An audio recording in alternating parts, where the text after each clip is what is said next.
万一俄罗斯军队反应过来，火力摧毁乌克兰的手机通讯网，那么这个星链就会继续指挥乌克兰军队。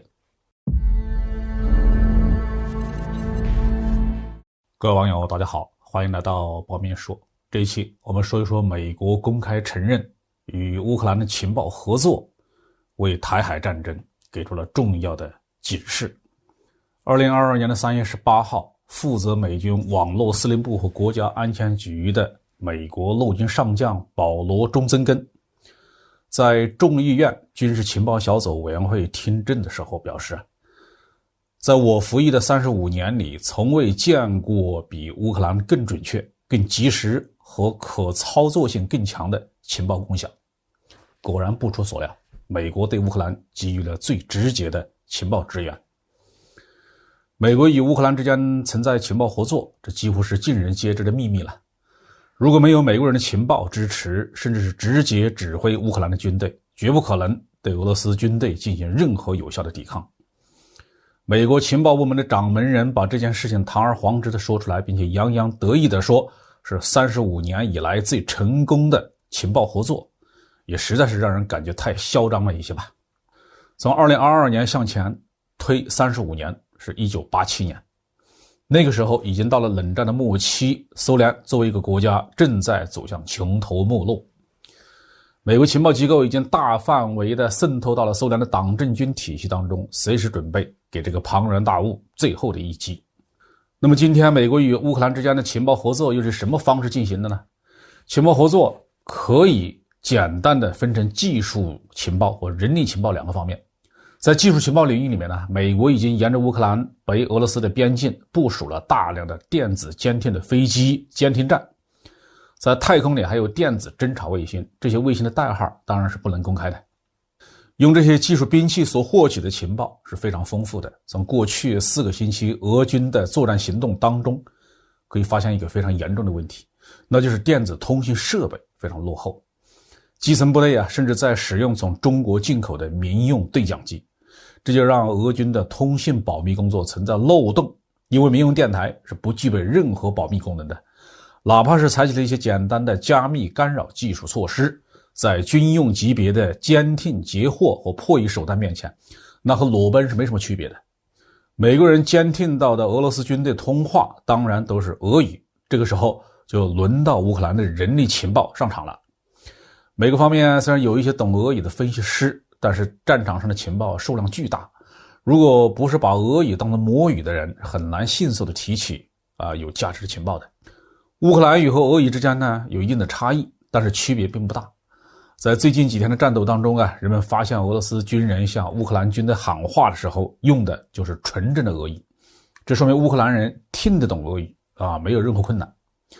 那么乌克兰出人，美国出设备，这就变成了双方的一种合作模式，可以分析出俄罗斯军队的动向，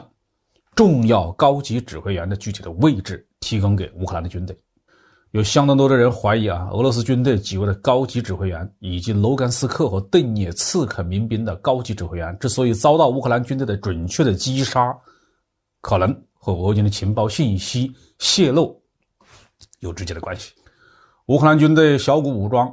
拦截俄军后勤车辆和二线兵器，可能也遵循着同样的模式。只要美国的技术侦察手段发现了俄军的二线车队，就可以立刻通知乌克兰军队去拦截。这种成功的模式也意味着美国军方所提供的绝不仅仅是情报，而且已经充分的渗透到了乌军的指挥体系当中。俄罗斯缴获的乌军的基层一线指挥员的这个电脑里面，就发现他直接同北约的作战指挥系统相联系。3月19号，有国内研究人员提出，乌克兰战场上的小股部队作战形式是一种分散式的指挥结构，与叙利亚战场上的反政府武装的作战模式非常的接近。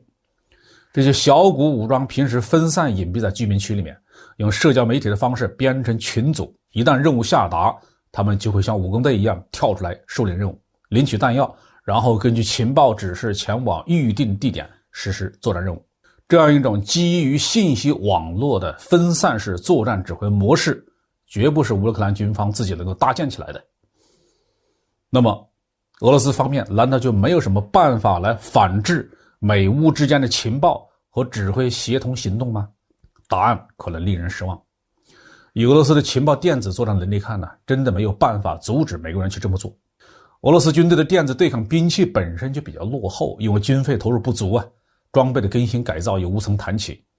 俄军一直没有切断乌克兰的民用通信网络，这就给美国人对乌军的情报支援和指挥活动提供了更加便利的条件。美国太空探索技术公司高调宣布开通星链在乌克兰的业务，很大程度上也提供了一种备份。万一俄罗斯军队反应过来，火力摧毁乌克兰的手机通讯网，那么这个星链就会继续指挥乌克兰军队。乌克兰战场出现的这一情况提醒我们，未来的台海战争中，每个方面就算是不投入直接作战，也一定会采取同样的模式，在情报侦察监视和指挥控制上直接操纵着台湾的军事机器。所以我们一定要预先研究对策措施，首先要破击台湾的通信系统，把美国的电子侦察飞机、电子侦察船或其他的情报平台要远远地隔绝在战区之外，而且要用强大的电子干扰和电子对抗手段阻止美国从远距离的遥控台军。只要能够做到这一点，台军就会成为聋子、瞎子，变成没头的苍蝇。好，这句话题就说到这里。